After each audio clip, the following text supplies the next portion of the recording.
Hey, everybody, welcome to your Nooner with me, Dave LaMont, on this Monday, May 23rd.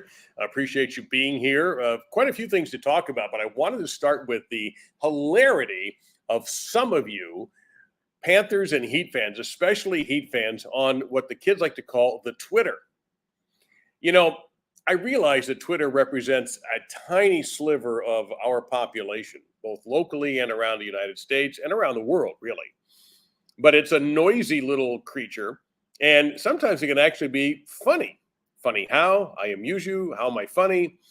Uh, Fans love to go to Twitter to express in the moment their joy, or more often their frustration about something. And that third game between the Heat and the Celtics was comedy gold for Twitter. People screaming about fake injuries, even though Marcus Smart's ankle bent in a way that I cannot show you with body parts that I have. And I have no idea what happened to the shoulder there. Was it Tatum? I don't even remember now. But they both came back to play. So, of course, immediately it's fake because you guys don't actually do something called thinking. I know it's hard. It's hard when you are the kind of fan who throws his or her heart completely into a team, really want their team to win. That game got needlessly dramatic as the Heat began to lose their soul offensively once Jimmy Butler left the game. And they clearly weren't going to be the same team. Anybody knows that. So how were they going to figure it out? Well, you had just enough, particularly from Victor Oladipo on the defensive end, to push Boston just far enough back to win the game. But you're in Boston, the crowd's losing their minds, which is understandable. The same thing would have happened had the game been in Miami, and the reverse were true with the Celtics blowing a big lead. But it brought out this raw meanness in people. I mean, look, I don't know what to tell you about the shoulder injury. I don't know why you lie there in the middle of a game and fake an injury like you do in soccer when guys get kicked and they draw the attention of the ref and get a call. There was no call made. It wasn't like this isn't soccer, okay? They don't rule advantage, and well, they should actually rule advantage in the NBA, but they don't. So when he's down there, what I was thinking is, well, he seems to be hurt. Why aren't they stopping the play? And they didn't. They let the play run until Boston I believe they got a basket. Then they blew the whistle dead. It's not your shoulder, as it wasn't your ankle. You saw the shoe and everything bend. For the record, that hurts. Now, what they do to get him back, I don't know. They probably shot him full of something and said, hey, can you go? Can you move laterally? Can you run? He says, yes, I can. And he goes back out there. The shoulder, I don't know what they did. I'm not a doctor. And neither are you, unless you are a doctor. And you weren't in the room when they were treated. But your emotions, and so here's what I do for entertainment some days. Like a day after, go scroll through your Twitter feed, and anybody you follow who commented on this, it is hysterical. Oh, by the way, everything is the ref's fault. Even people who are journalists, local journalists, were screaming up and down about officiating, and the announcers are biased. You guys are supposed to be smarter than that. Fans, I can understand, kind of, who are worried that your team isn't being talked about enough in a positive light, because, you know, that's the announcer's job, is to kiss the one team's fans' ass as opposed to the other. Have I not explained to you what just about every announcer, including yours truly, wants out of games? Let's go over it again. 1, we want a close competitive game. 2, we want a fast, close competitive game. 3, we want to be out of the arena in time to either hit the bar or find a place to eat. Or, depending on the time of the day, get to the airport. Hello. That is the checklist for just about every announcer I have ever worked with, and I include myself in that category. The rest of it is meaningless. Now, I'm talking about, of course, at the network level. Your home radio announcers, your home TV people fully understand that. That's part of their job, is to be passionate for that team. I was in my days as a team announcer, and I get that completely. But I'm telling you now that Breen, Van Gundy, and Jackson do not care unless one of them has a secret gambling problem and is bet on the series. The guys in the studio do not care.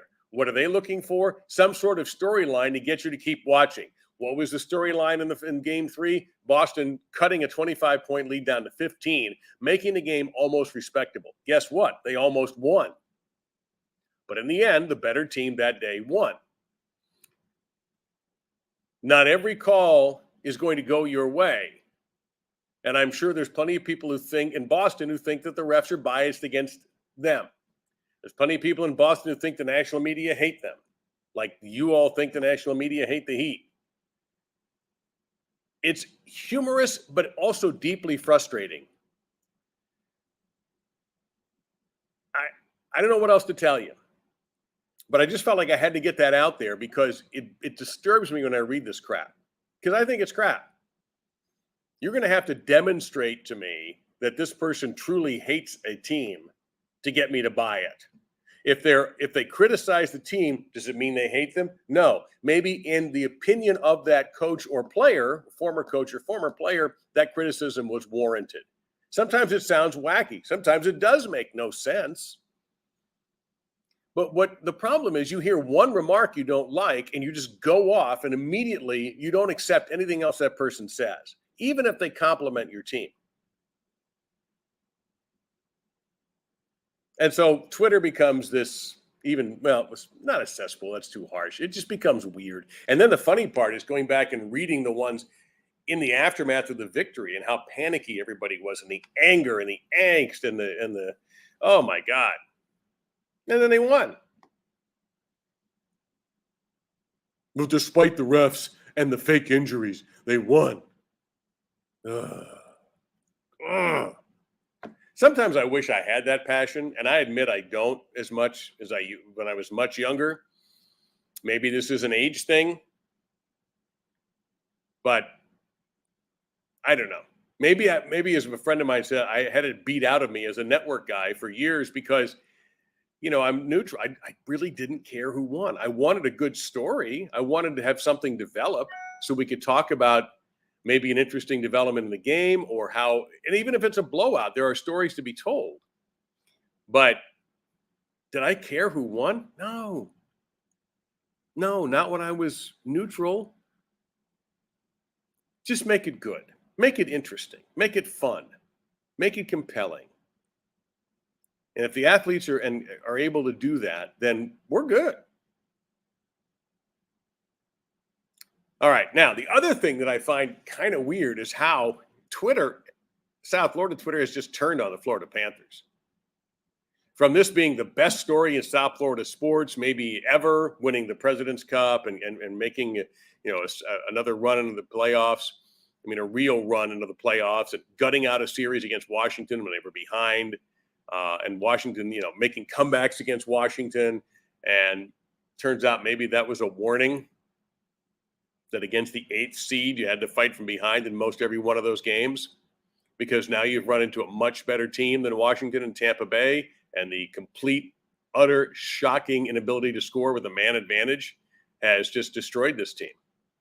And now, of course, we're finding out that they're not championship worthy. They don't have championship mettle. They're not tough enough. Where was that in the regular season when they kept making all these comebacks? Does that not take a certain bit of mental toughness to come from several goals down, like 3 against Washington when they could have been down 3-2? That's toughness, right? But now they're not tough anymore. Suddenly people I never even saw tweet about hockey or tweeting about hockey. I'm not saying they don't know the sport, but where was this in January? It's just strange to me. And it is so much easier to criticize than to praise. It is. It always has been. It sells more. And this goes based on my talk show experience, that back when I did talk shows, first with Jimmy Cephalo and then with Joe Rose and then with Joe and Bob Wischusen, days were always easier if there was something negative to talk about. A lousy game by the Dolphins was always good for 3 free days of work. You could walk in at 5:58 for a 6 o'clock show, and there's 8 lines lit up of people still pissed off 3 days later about the Dolphins losing in the manner in which they lost. That's how this works. When they win, you were like, oh, damn, they won. Now what? True. Negativity in sports sells more than positivity. Controversy sells in sports. So it makes your job a little bit easier as a talk show host. If you have something to share your complaints about and then bring others in who are like-minded and upset. So now people have just turned on the Panthers. So if they lose tonight and get swept out, get ready. Now, there are rational people who are complaining, and people who I know the game. And I'll use a good example, my friend Frank Ford. Now, Frank has done broadcasting with the Panthers before he got his job at Florida Atlantic. He follows the sport closely. And I read Frank's tweets about the Panthers because I know he knows what he's talking about. So I can trust Frank. He'll give me a rational reason for it. And there are others, but Frank is the first one that comes to my mind, a guy who understands the game and gets it. Okay, this is what's wrong. And this is, they completely understand. The high school Harry goal they gave up in game 2, which is going to be ultimately the one that's going to be the knife in the heart with 5 seconds to go, where you've seen the video by now, the defenseman cut the wrong way. There's a guy wide open and he slams it home. Terrible, terrible play defensively. Awful. Doesn't mean they're not tough. It means somebody had a brain fart. But let's question their toughness, by God. Because you know about toughness. We don't. The PGA was not something I was planning on watching. First off, I am concerned about Tiger Woods' future as a professional golfer, at least his immediate future. He's not right. He's literally killing himself to make a cut. He did it at the Masters and he did it at the PGA. And the very next day, he blows up to a high score because I don't believe his body can withstand what is required. Why is he not playing all the time? Well, he can't. I admire him for the effort. I don't know if it's foolish or not. And I'm sure when he woke up Sunday, it felt pretty foolish. So I don't know. I don't have advice for him because I don't think he needs it from me. I want to see a pain-free Tiger Woods finish out whatever he wants to finish out in his career. I can't imagine why he would want to play at a U.S. Open with a slugfest that usually turns out to be, with deep rough and hard shots. And, St. Andrews, I understand why he'd want to go there. That's the birthplace of golf. It's the most important golf course in the world, period. I'm not budging from that. So I get that. The feel over there is completely different than what you get here. I just want the guy to be healthy. I don't expect him to win again. I don't. He's gone through too much. All the surgeries he's had, that drains you eventually. Now, as far as the performances yesterday, though, when I sat down to watch most of the back nine, is all I really saw yesterday because I was doing a bunch of other things. It was a little difficult to watch. And I have never figured out yet what I want out of a major championship in golf. Do I want really low scores? I don't think I want 17, 18, 19 under winning a major championship. I don't. On the other hand, I don't want 8 over either. The scores were, I think, a fair compromise for the difficulty of the course and wind and all the other stuff that was going on there. But, man, you talk about the nerves getting to you on the back nine. Guys were just one by one eliminating themselves, except Justin Thomas and eventually Will Zalatoris, but he shot over par for the day, if I remember right, 71, right? Thomas's round, he gained 8 shots on the leader. The poor Pereira, who, just think about what happens if that putt dropped at 17. If you missed it, he had about an uphill 12-footer. He could have hit a little bit better chip, but he couldn't have hit a better putt, except he could have. Probably another full roll, gets him on the lip, roll and a half. He's got a 2-shot lead going into the 18th and probably thinks his plan differently. I thought Nick Faldo was going to have kittens about his choice of driver. You know what? If a 6-time major champion is not happy with your choice of golf club, he probably has a point. But I do feel badly for the guy because you could just see his guts just get ripped out. Right there. Whereas Bart Simpson once said about, was it Martin? No, Ralph Wiggum. I can pinpoint the exact moment his heart broke right there. So, but listen, all credit to Justin Thomas for doing what he had to do, and he played beautifully in the 3-hole playoff. I mean, Zalatoris was solid. He's a damn good player. He's going to win majors eventually. But Justin Thomas, second PGA championship, gets him out of that dreaded one major club. Well, actually, ain't that dreaded because there's more guys in the 0 majors club. But good for him. He deserved that. Finally, I've been talking a little bit about Formula One. I didn't talk much about the Miami Grand Prix, which was, in my opinion, a smashing success. But I did catch the terrible break for Charles Leclerc in the Spanish Grand Prix, and a victory for Max Verstappen that, you know what the expression team orders are? All right. Well, he was given this one because his teammate was told to let him pass in order for him to win, giving Verstappen first place now in the World Championship for the drivers, in the Constructors' Cup, which is the team championship. Red Bull's now in front because Leclerc couldn't finish. And so with Carlos Sainz struggling at times, he didn't get the points that maybe he could have if he had not run off the road early in the race. It just seems to me, I understand the technical part of it. Verstappen might have had the faster car, but Perez could have won that race or should have been given the opportunity. And if they're going to finish 1-2, who the hell cares who wins? Well, it's pretty obvious that they will do anything at Red Bull to get Verstappen this title. Now, part of me understands, after all the controversy of last year, the way it closed out, with Verstappen winning a title that some people consider tainted, if he wins it going away this year, which he's on his way to doing now with 3 wins in a row and 4 wins out of 6 races, and only 2 people have won 6 races, by the way, and that's getting a little boring.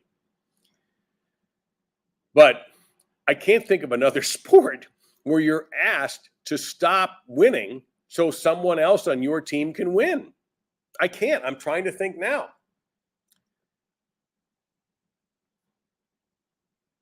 I just can't think of it. And maybe it'll come to me later. You, running back, don't score a touchdown because we're going to let someone else score a touchdown.